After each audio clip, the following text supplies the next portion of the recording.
अरे पढ़ने आए हो पढ़ो, नहीं पढ़ने का मन है कोई रोक रहा है चल जाओ बाहर। यार गजब एकदम नॉइज क्रिएट करके रखा है सभी लोग।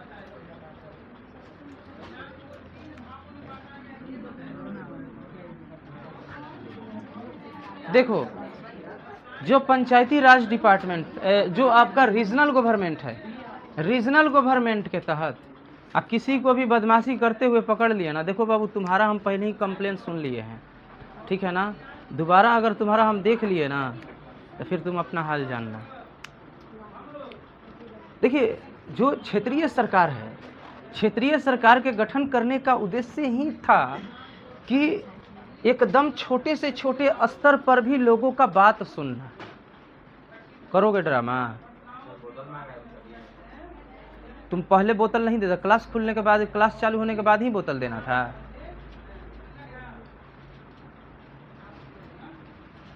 इसके बाद ये जो है क्षेत्रीय सरकार के गठन ही इसलिए किया गया ताकि समाज में सबसे छोटे से छोटे तबके का बात सुना जा सके, उनका न्याय किया जा सके। क्लियर? इसीलिए किया गया। इसका पहला संघर्ष कल आप लोगों को बताए थे कि पंचायती जो रीजनल गवर्नमेंट है और रीजनल गवर्नमेंट के तहत पंचायती राज डिपार्टमेंट का जो है पहला शुरुआत कहाँ किया गया था। पंचायती राज डिपार्टमेंट में हम बताए थे कि राजस्थान के नागौर डिस्ट्रिक्ट में ये किया गया था ना। राजस्थान के नागौर, देखो तुम लोगों को कुछ बात उतना ही सुनना है ना, उतना देर हम टाइम दिए ना बातचीत करने का। राजस्थान के नागौर जिला में ये काम किया गया। अच्छा, अगर हम बात करें तो कौन ऐसे व्यक्ति थे जिन्होंने पंचायती राज विभाग को न्यायालय में उठाया था? बलवंत राय मेहता। बलवंत राय मेहता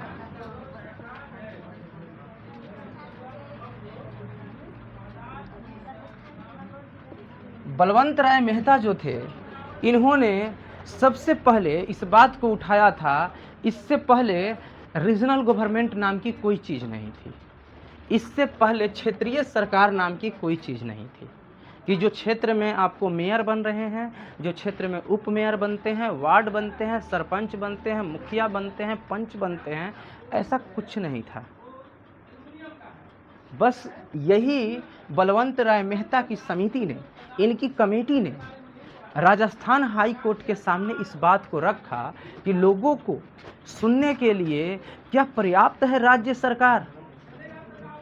तो पता चला कि नहीं, पर्याप्त नहीं है। बहुत छोटे मोटे समस्या जो है वो बच जा रहे हैं, सरकार के नज़रों में आ ही नहीं रहे हैं।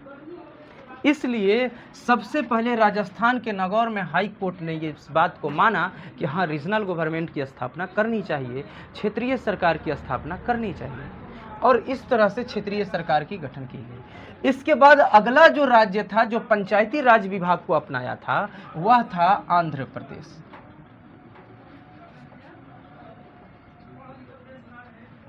अब सुनिएगा क्या हुआ। अब यहाँ पर नगर बॉडीज को हम मिटा देते हैं, क्योंकि अब हम स्पेशल फॉर बात करेंगे पंचायती राज डिपार्टमेंट के बारे में ना, पंचायती राज विभाग के बारे में ही स्पेशल हम बात करेंगे। इसके बाद नगर निकाय, नगर बॉडीज, नगर सिस्टम के बारे में बात करेंगे। ठीक, अब आप आगे की बातों को इसको सुनिएगा। ये जो है 1959 में लाया गया, लेकिन क्या 1959 में ही भारत के सभी कोनों में, यानी भारत के सभी जिलों, भारत के सभी राज्य के सभी जिलों के सभी पंचायत में लगा दिया गया? नहीं, 1959 में केवल और केवल राजस्थान के नागौर जिला में लगाया गया। लेकिन इसकी इम्पोर्टेंस को देखते हुए धीरे धीरे सभी राज्य ने अपनाना शुरू कर दिया। जब धीरे धीरे सभी राज्य ने इसको अपनाना शुरू कर दिया, किसको अपनाना शुरू कर दिया? पंचायती राज विभाग को। पंचायती राज विभाग के मीन्स की रीजनल गवर्नमेंट, अपने क्षेत्र, अपने मोहल्ले का सरकार जब इसको अपनाना शुरू कर दिया, तब केंद्र सरकार की नजर पड़ी, तब इस पर केंद्र सरकार की नजर पड़ी। और केंद्र सरकार जो है, सेंट्रल गवर्नमेंट जो है, तब जाकर के एक संविधान संशोधन लाता है, जिस संविधान संशोधन को कहा जाता है 72वां संविधान संशोधन, 73वां संविधान संशोधन, 73वां संविधान संशोधन 1991। तब जाके सरकार जो क्या करती है कि 73वां संविधान संशोधन के मतलब कि उससे पहले संविधान में 72 गो संशोधन हो चुका है। 72 गो संशोधन माने होता है सुधार, कोई चीज जोड़ना। संशोधन का मतलब ये होता है। तो इससे पहले 73वां संविधान संशोधन के तहत ये बात था 1991 की।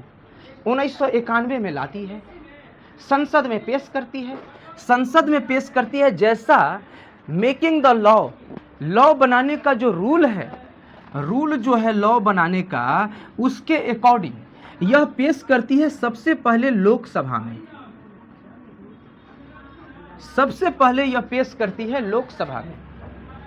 ठीक है, आप लोग दोनों लोग बात मत करने का प्रयास कीजिएगा, नहीं तो बात करना है तो आप लोग बाहर जाके उधर बात कीजिए।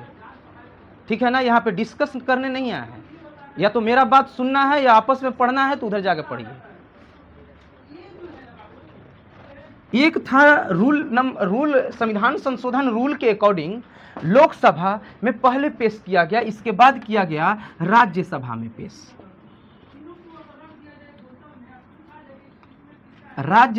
पेश। चलिए आपके जानकारी के लिए बता देते हैं कि लोकसभा को कहा जाता है निम्न सदन। एक एक चीज को आप लोग अपने दिमाग में बैठाते रहिएगा। और इसको राज्यसभा को कहा जाता है उच्च सदन।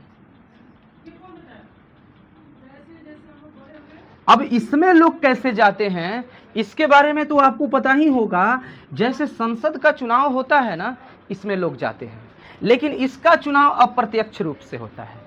चलिए हम अपने मुद्दा से न भटकते हुए हम इसी चीजों पे हम रहेंगे। क्या कि संविधान संशोधन यानी मेकिंग द लॉ रूल के तहत लोकसभा में पेश हुआ और लोकसभा में 2/3 मत के साथ, बता रहे हैं पहले भी कि 2/3 मत चाहिए, 2/3 लोगों का साइन चाहिए। उस पर 2/3 लोगों का साइन हुआ। इसके बाद ये पहुंचा कहां पे? राज्यसभा में। राज्यसभा में पहुंचने के बाद 2/3 साइन हुआ। इसके बाद ये पहुंचा राष्ट्रपति के पास, प्रेसिडेंट के पास पहुंचा और प्रेसिडेंट ने इस पर साइन कर दिया। ये था शायद 22 दिसंबर और ये था 23 दिसंबर, अगर हम सही हो तो ना, यही था। 22 दिसंबर को यहाँ पे साइन हुआ और 23 दिसंबर को यहाँ पे साइन हुआ।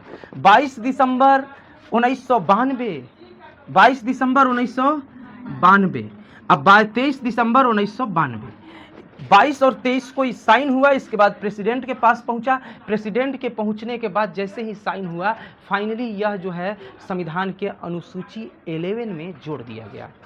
संविधान के अनुसूची 11 में इसको जोड़ दिया गया।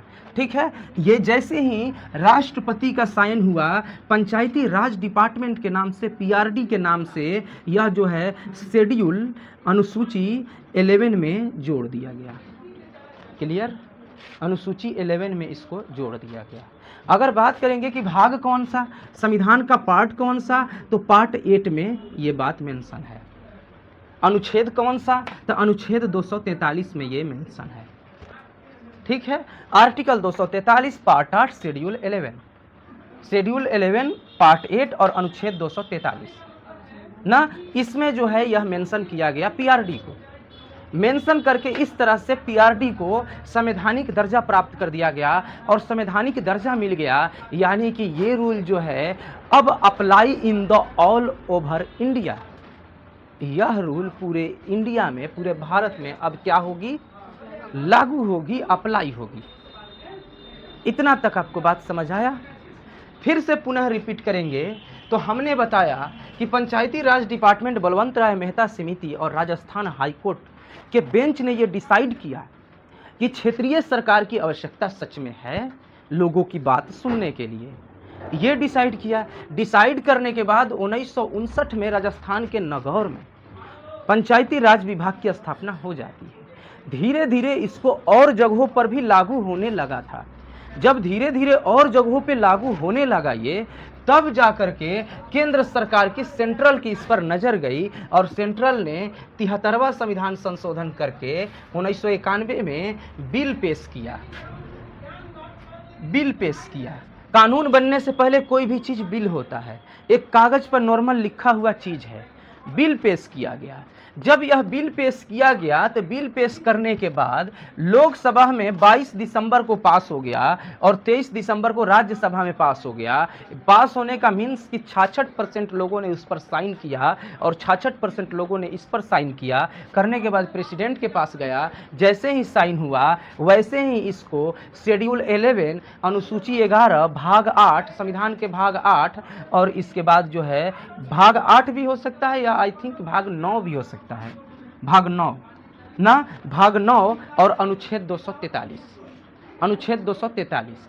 और इसी के बाद अब ये आप अच्छा से समझिएगा ना तो नगर निकाय को समझना आपको आसानी होगा।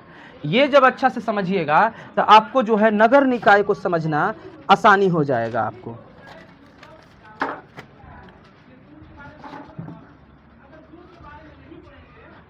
इसके बाद आप आगे आएंगे। अब ये तो चीज़ जान गए ना, अब हम पंचायती राज विभाग को डिटेल में चर्चा करते हैं। हमने बताया कि देखिए पंचायती राज विभाग संवैधानिक रूप पकड़ा कैसे, ये बताया। अब हम पंचायती राज विभाग के अंदर क्या क्या होते हैं, मुखिया होते हैं, सरपंच होते हैं, यानी पंचायती राज विभाग के कौन कौन से बॉडीज हैं, उनके कौन कौन से अंग हैं, इसके बारे में बात करें। ये क्लियर हो गया? कोई डाउट है तो पूछ लीजिए इतना तक में, कोई डाउट है तो इतना तक में पूछ लीजिए, नहीं तो फिर हम इससे आगे चलेंगे। हाँ ठीक है। अनुसूची 11 पार्ट 9 243 ए से लेकर 243 ओ तक ये है। बस 243 याद रखिए ना, 243 मिटा दें। हाँ, लागू कब हुआ? लागू 1993 से हुआ। 1992 में पास हुआ, 1993 से लागू होने लगा, यानी 1993 से लागू कर दिया जाएगा। 1993 से उस समय पास होने के बाद, अरे तो भैया 22 और 23 के बाद अब बचा ही क्या है 1993 में? तो 1993 से सभी जगह रीजनल गवर्नमेंट का फॉर्मेशन कर दिया गया। चलिए अब मिटा के अब इससे भी इंटरेस्टिंग चीज़ चलते हैं। अब इसमें आप आइएगा ना, थोड़ा मोड़ा आपको कुछ समझ आएगा।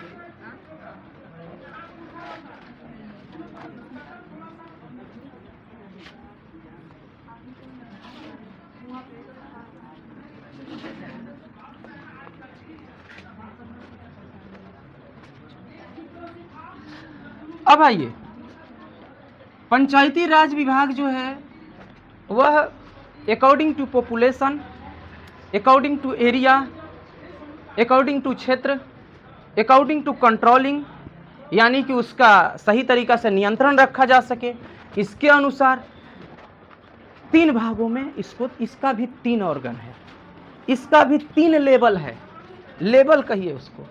ये 3 लेवल में डिवाइड किया गया है। सबसे प्रथम लेवल जो है उसको कहा जाता है ग्राम पंचायत, दूसरा नंबर कहा गया पंचायत समिति,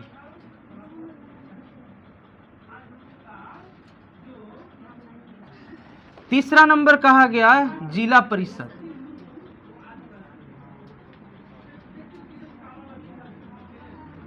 ठीक। ये 3 इसका ऑर्गन है, 3 इसका बॉडी है, 3 लेवल है, 3 लेवल है, ठीक है ना। लेवल 1, लेवल 2 और यह है लेवल 3। ये हो गया स्तर 1। पंचायत लेवल पर सरकार एक लेवल पर ये होगा, दूसरा लेवल पर ये होगा और तीसरा लेवल पर ये होगा। बिल्कुल क्लियर कट आपको रीजनल गवर्नमेंट समझ आने वाला है।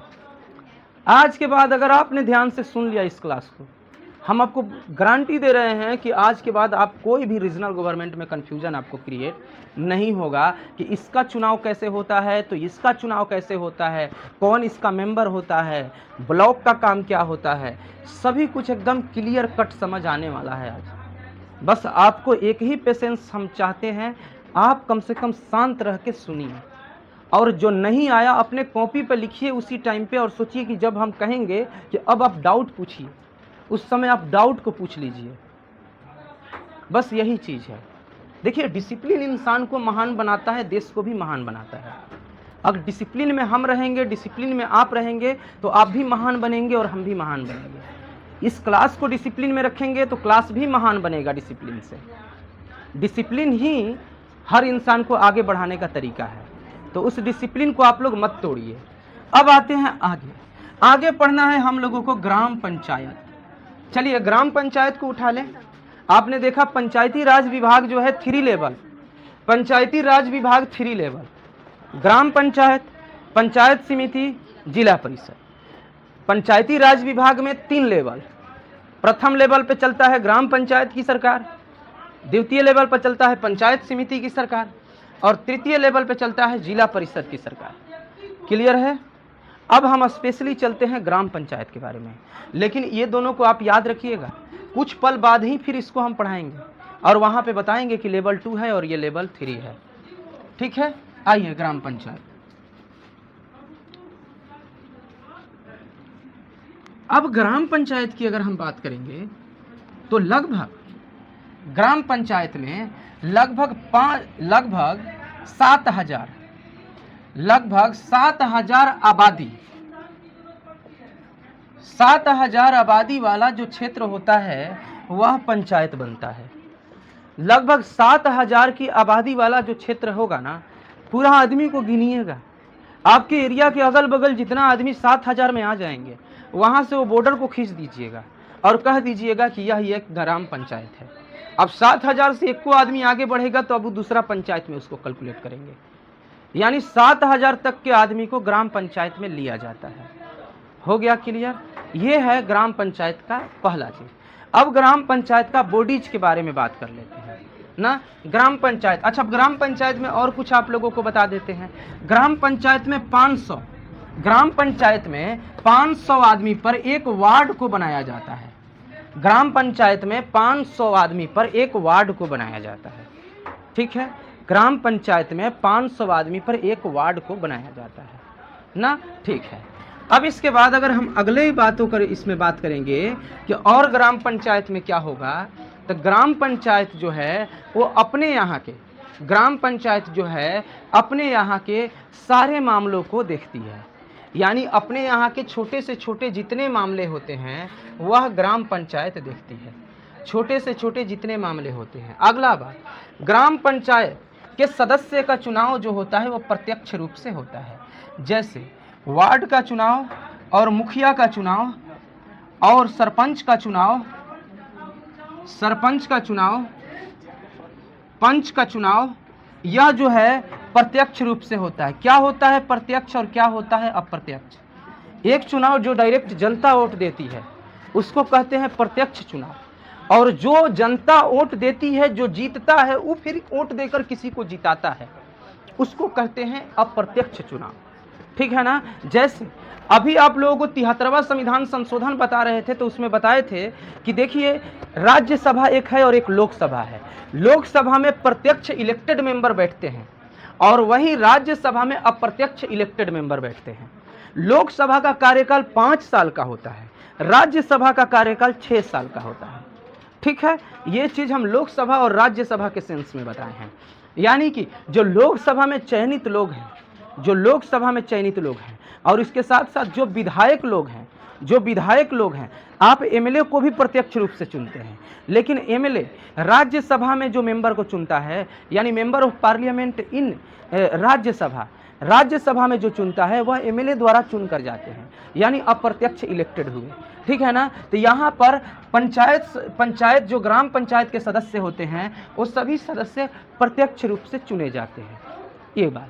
दूसरी बात, इस सदस्य में सभी 18 साल से अधिक वर्ष के उम्र के लोग, 18 साल से अधिक वर्ष के उम्र के लोग इस सदस्य में अपने वोट को दे ही सकते हैं, साथ साथ वोट ग्रहण करके अपना पद भी पा सकते हैं, यानी वार्ड बन सकते हैं, मुखिया बन सकते हैं, सरपंच बन सकते हैं इसमें। ठीक है ना, 18 वर्ष से अधिक के लोग। ये नंबर बात। अगला नंबर, इन सभी लोगों का कार्यकाल जो होता है वह 5 साल का होता है। इन सभी लोगों का कार्यकाल जो होता है वह 5 साल का होता है। अभी इसका डिटेल नहीं बता रहे, अभी इसका ग्राम पंचायत का एक ओवरव्यू दे रहे हैं। 5 साल का कार्यकाल, 18 वर्ष से अधिक कोई भी आदमी उस पंचायत का खड़ा होकर के चुनाव लेकर के अपना पद ग्रहण करके जनता की सेवा कर सकता है। इसमें सदस्य वार्ड, मुखिया, सरपंच, पंच प्रत्यक्ष रूप से चुने जाते हैं। इसमें छोटे छोटे मामलों को देखना होता है, छोटे छोटे प्रॉब्लमों को सोल्व करना होता है।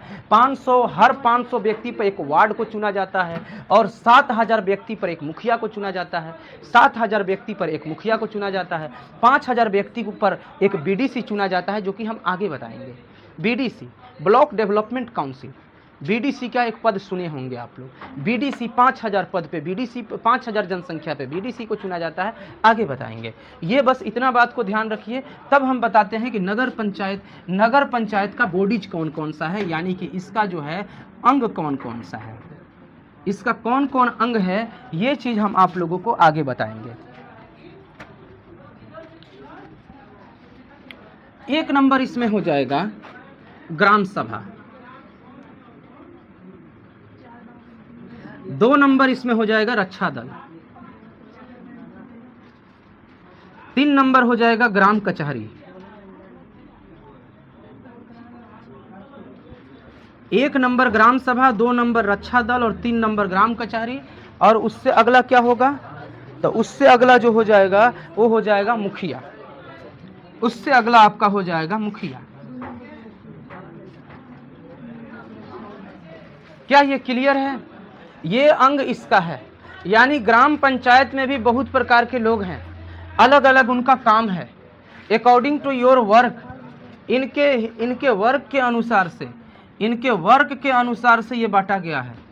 इनका जो जो काम है, समझ में आ रहा है खुशी? इनका जो काम है उस काम के अकॉर्डिंग बांटा गया है। ठीक है। अब देखिएगा ग्राम सभा क्या होता है। अरे कहीं पंचायत भवन देखे हैं? कहीं पंचायत भवन देखे हैं? पंचायत भवन जो होता है ना, वही ग्राम सभा का मेन जगह है, वहीं पे ग्राम सभा का आयोजन होगा। अब सुनिएगा ग्राम सभा के बारे में हम जो जो आपसे बात कहेंगे। सबसे पहला बात कि ग्राम सभा का मेन आदमी कौन होता है? मुखिया। ग्राम सभा का मेन आदमी कौन होगा? मुखिया होगा। ग्राम सभा का मेन आदमी जो होगा वह मुखिया होगा। ग्राम सभा में वो सभी लोग आ सकते हैं जो उस पंचायत के 18 साल से अधिक हैं। यानी ग्राम सभा के सदस्य के अंदर उस पंचायत के सभी लोग आते हैं जो 18 साल से अधिक उम्र के हैं। समझे? जो 18 साल से अधिक उम्र के जो भी लोग हैं वो सभी ग्राम सभा के सदस्य में आते हैं। यानी वो बैठक में पार्टिसिपेट करेंगे, वो वहाँ पे बैठक करेंगे, पंचायती करेंगे वहाँ पे। और आगे की बात एक साल में कम से कम 4 बार तो इसको गठन करना ही करना है। उससे ज्यादा भी किया जा सकता है। हाँ, अगर मुखिया चाहे तो महीना में 1 बार 2 बार भी बैठक बुला सकता है। उस बैठक में बैठने के बाद जो है गांव के विकास के बारे में बात किया जाता है। यानी यह ग्राम सभा जो होता है वह प्रशासनिक नहीं, व्यवस्थापिका सभा भी कहते हैं। यानी पंचायत की किस तरह से व्यवस्था करना है, ये ग्राम सभा की जिम्मेदारी होती है। सभी वार्ड इसके मेंबर होते हैं, सभी वार्ड मेंबर होंगे। मुखिया इसका अध्यक्ष होगा। तो एक चीज और सुन लीजिए, इसी में सरकार के द्वारा एक सरकारी आदमी को भी बहाल किया जाता है, जिसका नाम होता है ग्राम पंचायत सचिव या ग्राम सचिव। उसका काम क्या होता है? इसी में एक बहाल किया जाता है ग्राम सचिव।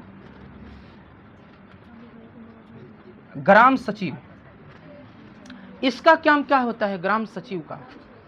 ये लेखा जोखा तैयार, यह होता है किसका रिप्रेजेंटेटिव? ये मुखिया किसका रिप्रेजेंटेटिव है?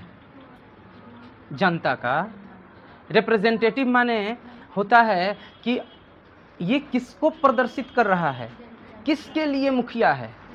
सरकार के लिए मुखिया है, जनता के लिए है। लेकिन ये ग्राम सचिव क्या जनता के लिए ग्राम सचिव है? मुखिया के सरकार के लिए है। कौन सरकार? राज्य सरकार। यानी राज्य सरकार इसको मुखिया का काम देखने के लिए भेजता है और लेखा जोखा तैयार करने के लिए भेजता है। इसीलिए हमारे कॉन्स्टिट्यूशन में अनपढ़ आदमी भी मुखिया बन सकता है, क्योंकि उसके साथ एक सचिव होता है, वही सारे डायरी को मेंटेन करता है। सिर्फ काम ये करेगा, काम ये करवाएगा, कमांड ये देगा, लेकिन उस पंचायत में क्या हो रहा है उन सभी का लेखा जोखा तैयार करना इन ग्राम सचिव का काम होता है, जो सरकार द्वारा भेजे जाते हैं। इनको जनता नहीं चुनती है। यहां तक क्लियर है? ये जो ग्राम सभा है वो गांव का व्यवस्थापिका सभा है, यानी गांव का पंचायत का सारा व्यवस्था जो होता है ना, वह इसी पर निर्भर करता है। यहां पे लोग बैठ करके व्यवस्था के बारे में बात करते हैं कि गांव की व्यवस्था कैसी होनी चाहिए। क्या समझ आ रहा है? आप लोग समझ रहे हैं बात? इसके बाद बोले मुखिया इसका अध्यक्ष होता है। मुखिया चाहे तो क्या कर सकता है? बैठक बुला सकता है और बैठक को खत्म कर सकता है। इस बैठक में क्या बातें हुई, आगे क्या करना है, उसका लेखा जोखा कौन तैयार करता है? ग्राम सचिव, जो सरकार द्वारा भेजा गया होता है, ताकि सरकार, मुखिया आज है कल चल जाएगा, लेकिन लेखा जोखा जो है वो सरकार 5 साल पहले का भी निकाल करके जांच पड़ताल होगा तो सरकार ने फंड अलॉट किया होगा इस पंचायत को। अगर उस सरकार पे जांच पड़ताल बैठाई जाएंगी तो वह सचिव से फिर वो मांगा जाएगा कि आप दीजिए कि क्या आपको इतना पैसा उस समय आया था और उसके अनुसार से इतना काम हुआ था, तो सचिव मेंशन करेगा। अब हमारा कॉन्स्टिट्यूशन कहता है कि जनता का प्रतिनिधि अनपढ़ आदमी भी बन सकता है, क्योंकि जनता का जनता के लिए और जनता के ही, मतलब जनता के बीच का होगा, जनता के लिए होगा, जनता के द्वारा होगा। तो जनता के बीच का होगा तो जरूरी थोड़े है कि जनता, ये नहीं ना लिखा हुआ है लोकतंत्र में कि जनता का बीच का पढ़ा लिखा आदमी होगा, जनता के बीच का होगा। ये मीन्स अंगूठा छाप भी हो सकता है। तो अंगूठा छाप होगा तो फिर कैसे मेंशन करेगा कि हमने रोड बनवाया, गली बनवाया? तो इसलिए ग्राम सचिव की बहुत आवश्यकता है। ये सरकार भेजती है। चलिए, क्या अब रक्षा दल पे हम चले? ये बात आपको समझ आ गया? अब हम रक्षा दल पे चलते हैं। ये सभी बातें किसके बारे में हो रही हैं? ग्राम पंचायत के बारे में बात हो रही है। अभी जो एक पंचायत आप देखते हैं ना, उसमें इतना अंग होता है, आपको लगता होगा कि मुखिया सब कुछ है, लेकिन इतना अंग होता है। एक ग्राम कचहरी भी होता है। अब आइएगा आगे। अब ये रक्षा दल है। देखिए रक्षा दल क्या होता है। रक्षा दल में पंचायत के 10 से 15-20 लड़के जो होते हैं, जो 18 वर्ष से अधिक हों, उनको रक्षा दल के तहत उनको एक रक्षा दल का सदस्य बनाया जाता है। वो इलेक्टेड नहीं होते हैं, वो चुने हुए नहीं होते हैं, बल्कि ग्राम कचहरी यानी सरपंच के द्वारा मनोमित होते हैं। मनोमित माने होता है एलोकेटेड होते हैं। हम बस आपको बोल दिए आप आज से इसका मॉनिटर हो गई, ये अलोकेशन हो गया। हमने मनोमित कर दिया आपको डायरेक्ट, ना योग्यता ना कुछ, डायरेक्ट हम आपका हम अपने अकॉर्डिंग योग्यता देखें। और एक होता है इस क्लास का लीडर बनने के लिए इस क्लास का मेजोरिटी वोट चाहिए, जैसे यूनिवर्सिटी में छात्र नेता बनने के लिए होता है। और एक होता है कि टीचर को पावर दे दिया जाए कि आप लीडर चुन लो किसी को। तो ये हुआ मनोमित करना, और एक हुआ इलेक्टेड। तो ये इलेक्टेड नहीं होता है बल्कि मनोमित होता है। गांव का जो समाज सेवा टाइप का लड़का है उसको पकड़ के अब बोल दिया जाता है कि चलो तुम रक्षा दल का सदस्य बन जाओ, और इन पर गांव की रक्षा की जिम्मेदारी होती है। गांव में कोई भी लड़ाई झगड़ा हुआ तो कम से कम 10-12 लोग जो रक्षा दल के लोग हैं वो जा करके उसको छुड़ाएं। अब सोचिए ना, रियल में प्रैक्टिकल में अगर 10-12-15 लोग रक्षा दल में गांव के सबसे मजबूत घर के लड़का और मजबूत शरीर से भी लड़का हो तो क्या मजाल है कि कोई गांव में झगड़ा और मर्डर हो जाए? लेकिन होता है? नहीं होता है। तो अगर पंचायत में 10-12-20 लड़का को आप इसलिए ही तैनात किए हैं, ये पुलिस सिस्टम इन विलेज होता है, गांव का ही पुलिस है। According to your book, according to constitution, आपके संविधान कहता है कि ये ग्राम दल जो रक्षा दल जो है ना, ये गांव का पुलिस है। अब सोचिए अगर सच में इस पर सरकार ध्यान देने लगे, राज्य सरकार, और 15 से 20 लड़का को मजबूत फाइनेंशियली, समाज में प्रतिष्ठित लड़का हो, इसके साथ ही शरीर से भी मजबूत लड़का हो, चारों तरफ उसका पकड़ भी अच्छा हो, पढ़ा लिखा भी हो, और उस लड़का को 15 से 20 लड़का को अगर आप बना देते हैं, और हर पल वो तत्पर रहता है। गांव वाले जो है उसको महीना बेसिस पे कुछ पेमेंट भी दें उसको, ताकि तुम भाई गांव का रक्षा करो, कि गांव का लड़का कोई बिगड़े ना। मजाल है कोई गांव का लड़का चरसी बन जाए, गंजड़ी बन जाए, कोई नशा करने लगे, मजाल है? तो पता चले कि वही शाम को मार के सूत रहा है 20 लोग, 20 लोग रोज मुर्गा दारू बना रहा है। ये तो हाल है सिस्टम का। होता है मुखिया के चुनाव में जब दारू बिकता है, दारू बांटा जाता है, तो आप समझ सकते हैं वो कहेगा कि हम बनेंगे तो रोज हमको 1 पैकेट पहुंचाइएगा, तब हम लोग बनेंगे। तो जो खुद नशे में रहेगा वो क्या किसी को नॉलेज देगा? क्या मोरालिटी सिखाओगे भाई? क्या तुम कहीं झगड़ा में नहीं? तो अगर सोचिए ना, चारों तरफ से एक आइडियल लड़का हो, एज भी 25, 26, 22, 23 का हो, और वो 20 लड़का पहुंच जाए तो पूरा गांव का झगड़ा निपटा देगा। मजाल नहीं है पहुंच जाए रक्षा दल तो कोई उसको छेड़छाड़ कर दे। अगर वो किसी को मार भी देता है ना तो पुलिस उस पर क्लेम नहीं करेगी, क्योंकि ग्राम कचहरी उसको पावर दी हुई है पुलिस का। और जब कोई कंट्रोल नहीं होगा, जैसे पुलिस के पास पावर है कि जब कभी कंट्रोल नहीं होता है भीड़ तो हम लाठी चार्ज कर सकते हैं, ऐसे ही अगर कोई लड़ाई में नहीं मान रहा है तो उसको मार भी सकता है मनाने के लिए। ये है, लेकिन इसका अते पता नहीं है।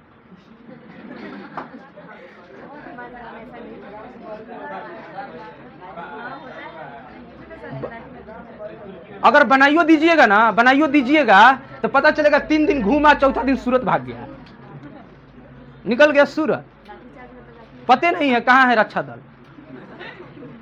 समझ गए? तो ये बात है। चलिए आइए, ये था रक्षा दल का काम। अब ग्राम कचहरी पे आते हैं। अब आते हैं हम लोग ग्राम कचहरी पर, कि ग्राम कचहरी क्या होता है। देखिए ग्राम कचहरी का, अच्छा इसमें सब कुछ समझे। अब आइएगा ग्राम कचहरी की बात। देखिए ग्राम कचहरी जो होता है वह उस पंचायत का कोर्ट होता है, उस पंचायत का कोर्ट होता है।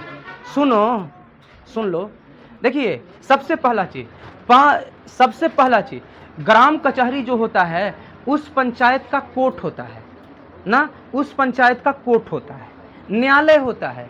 हाँ, लेकिन न्यायालय होता है तो कितने हजार मामलों का न्यायालय होता है, मतलब कितना चीज का। पहली चीज कि गांव का कोर्ट है, ये ग्राम कचहरी गांव का कोर्ट है। दूसरा चीज, यह दोनों मामलों को सुन सकता है, दीवानी और फौजदारी, दोनों मामलों को सुन सकता है। अब क्या है दीवानी और क्या है फौजदारी,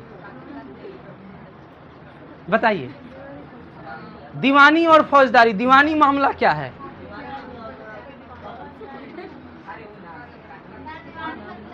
हाँ बोलिए। नहीं, यही तो बात है कि दीवानी से लोग यही समझेंगे, लेकिन दीवानी मामला मीन्स होता है सिविल केसेज। जैसे हम आपको मारे नहीं लेकिन आपको गाली दे दी, ये हो गया दीवानी मामला। दीवानी मीन्स जो मामला दिमाग से की गई हो। आप लोग दीवानी का मतलब समझ ले रहे हैं कि जो मामला दिल से की गई हो ना, जो मामला दिमाग से की गई हो ना। दीवानी मीन्स जो मामला दिमाग से की गई हो, मतलब किसी का जमीन हड़प लिए हम, ये दिमाग से ना किए, हम कहने लगे कि 1 बीता वो हमरे है, तो हम दिमाग से किए। किसी को गाली दे दिए, दिमाग से दिए, किसी को कुछ, लेकिन ये रहा दीवानी मामला। तो फिर फौजदारी मामला, किसी को मार दिए, किसी को पीट दिए, कोई सामान चोरी कर लिए, ये है फौजदारी मामला। और ये जो ग्राम कचहरी है ये दोनों मामलों को देख सकता है, एक देख सकता है दीवानी और फौजदारी, लेकिन कितने हजार तक? 10,000 तक, 10,000 से ज्यादा मामला नहीं, ओनली 10,000, 10,000 तक के मामलों को देख सकता है। अब चलिए इसका जज कौन होता है? जज कहां से आता है? जो सरपंच को आप चुनते हैं वो इसका जज होता है। जो सरपंच को आप चुनते हैं, जो आप सरपंच चुनते हैं वो इसका जज होता है ना। और इसके लिए एक पंच भी होता है, एक पंच भी होता है, जो जिस जगह पे ये मामला हुए हैं सरकार के तरफ से वकील होते हैं ना, तो ऐसे ही सरपंच को बताने के लिए कि हाँ मेरे वार्ड में ये मामला, हर वार्ड में एक पंच होते हैं, पूरा पंचायत में एक सरपंच होते हैं। सरपंच जज होता है, पंच जो होते हैं वो वार्ड के लिए एक तरह से मामला को देखने का काम करते हैं और सरपंच के सामने पेश करने का काम करते हैं। अगला बात, अब सुनिएगा, अब आगे वाली बात आप सुनिएगा। आगे वाली बात, सरपंच के बाद वाली बात यह है कि आगे सरपंच के बाद वाली बात यह है कि आप अभी कुछ दिन पहले एक बहाली आया था न्याय मित्र का, आप लोग शायद नहीं देखे होंगे। न्याय मित्र का, न्याय मित्र का फॉर्म वही भर सकता है जो LLB किया हो। यानी कि अब सरपंच है, अब अंगूठा छाप है, उसे कानून का क नहीं पता है, उसे कानून का क नहीं पता है, धारा का ध नहीं पता है, अनुच्छेद का अ नहीं पता है। अनुच्छेद नाम का भी कोई चीज होता है। अब इस स्थिति में, अरे हंसेगा तुम लोग, एकदम उतर गया है, एकदम माने चुड़कइये पे उतर गया है क्या यार तुम लोग। उसके बाद जो है तो इनके लिए सरकार द्वारा न्याय मित्र की बहाली की जाती है। इनके द्वारा सरकार द्वारा न्याय मित्र की बहाली की जाती है, ताकि वो बताएगा कि मोबाइल चोरी किया है तो इसको मार दिया जाए या छोड़ दिया जाए ना, वो बताएगा, क्योंकि वो लॉ की पढ़ाई किया हुआ है न्याय मित्र। और कहिएगा न्याय मित्र बताएगा तो इस न्याय को लिखेगा कौन, तो न्याय सचिव। एक अलग होता है न्याय सचिव। अभी बताएं कि जो मुखिया का काम है उसको लिखने का काम कौन करता है, ग्राम सचिव। इसी तरह से जो सरपंच का फैसला है उसको लिखने का काम कौन करता है, न्याय सचिव। इसको सलाह देने का, न्याय के बारे में कौन देता है सलाह, न्याय मित्र। उसका नाम है न्याय का दोस्त। वह बताता है कि क्या सही, इसमें कौन सा नियम लगेगा, ये कितना बड़ा गलती किया है, इस तरह का। ये बात आपने समझ लिया। अब लास्ट नंबर पॉइंट है आपका मुखिया। मुखिया के बारे में हम यहाँ पर भी आपको बता दिए थे। मुखिया बनने की उम्र, मिनिमम क्राइटेरिया जो होती है वह 18 साल। 18 साल कम से कम आपकी उम्र होनी चाहिए ना। हो सकता है, हमको तो लग रहा है 18 होता है, लेकिन 21 जो है, 25, 21, अच्छा हम देख लेंगे इसमें कि 18 होता है या 21 होता है, ठीक है ना। 18 से 21 कोई ज़रूरी नहीं है, उससे ज़्यादा भी हो सकता है, ठीक है ना। चलिए आइए आगे इसमें बात पे हम लोग आते हैं। मुखिया जो है वह भी 5 साल के लिए बनता है, और 5 साल के लिए मुखिया बनता है, और मुखिया को डायरेक्ट इलेक्ट किया जाता है। ये बात, मुखिया को डायरेक्ट चुना जाता है प्रत्यक्ष रूप से। इसके साथ ही अगर हम आपको बात करेंगे तो यह ग्राम सभा का क्या होता है, अध्यक्ष होता है। तो एक ग्राम सभा का उपाध्यक्ष भी होता है। कौन होता है ग्राम सभा का उपाध्यक्ष? ग्राम सभा का उपाध्यक्ष कौन होता है? जो जितने वार्ड हैं ना, जितने वार्ड मेंबर हैं, उस सभी वार्ड मेंबर के वोट से और मुखिया के वोट से उप मुखिया का चयन होता है। और उप मुखिया जो होता है वह ग्राम सभा का उपाध्यक्ष होता है। उपाध्यक्ष का काम क्या होता है? मुखिया नहीं रहेगा तो वहां पे वह काम करेगा। अच्छा चलिए, ये तो बात आपको बता दी, लेकिन अब आप बताइएगा कि अगर मुखिया चाहता हो कि हम अपना मुखिया का पद छोड़ दें तो क्या होगा? संभालेगा, लेकिन छोड़ने के लिए किसको जाकर पत्र देगा? क्या खाली मने से बोल देंगे छोड़ दिए हम, या किसी को जाकर हम पत्र लिख कर देंगे ऑफिशियली कि हम आज के बाद मुखिया का पद छोड़ रहे हैं? पंचायत राज पदाधिकारी ना, पंचायत राज पदाधिकारी ये बीपीएससी के तहत चयनित पदाधिकारी होते हैं ना। इनके द्वारा, इनके पास जो है पंचायत राज पदाधिकारी के पास जाकर के आपको लेटर देना पड़ेगा। चलिए, ये तो बात हो गई कि अगर खुद का ख्वाहिश है मुखिया छोड़ने की तो छूट जाएगा। लेकिन मान लीजिए कि खुद का ख्वाहिश नहीं है, लेकिन जनता का ख्वाहिश है कि मुखिया को हटाना है, तो क्या करेंगे? जनता चुन तो लिया, लेकिन बाद में आप काम नहीं कर रहे हैं, तो फिर कैसे होगा? नहीं हटा सकते। नहीं नाम का कोई चीज डिक्शनरी में मत रखिएगा आज के बाद। असंभव कुछ नहीं है, सब कुछ संभव है। आप प्राइम मिनिस्टर को हटा सकते हैं अभी चाहें तो, तब से आप मुखिया का बात करते हैं। वही बात 66%, 2/3 भाग, यानी जितने सदस्य हैं पंचायत में, उन जितने वार्ड हैं ना, जितने वार्ड हैं, जितने पंच हैं, जितने सरपंच हैं, वो सरपंच वार्ड सभी से अगर उनमें से 66% लोग साइन कर देंगे, और वो साइन जो है पंचायत राज पदाधिकारी के पास जमा कर दीजिएगा, तो मुखिया को अगला दिन से बर्खास्त कर दिया जाएगा। वो मुखिया पद से खत्म हो जाएगा। क्या बात समझे? ये रहा पूरी कहानी। अब इसके अगला पड़ाव पे चलते हैं, और अगला पड़ाव क्या होगा? पंचायत समिति। अगला पड़ाव हमारा होगा पंचायत समिति। ठीक है, चलिए आइए, इसमें कोई डाउट है तो आप पूछ लीजिए। हम पहले ही बोले थे, पहले चल जाना चाहिए था। हम बोले थे कि जब तक ये नगर निगम खत्म नहीं होगा, नगर निकाय खत्म नहीं होगा। हाँ बोलिए।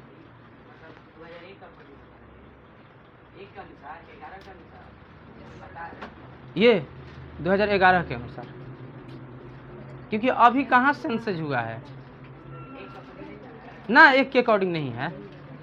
अगर एक के अकॉर्डिंग, 11 के अकॉर्डिंग में कोई फर्क नहीं है।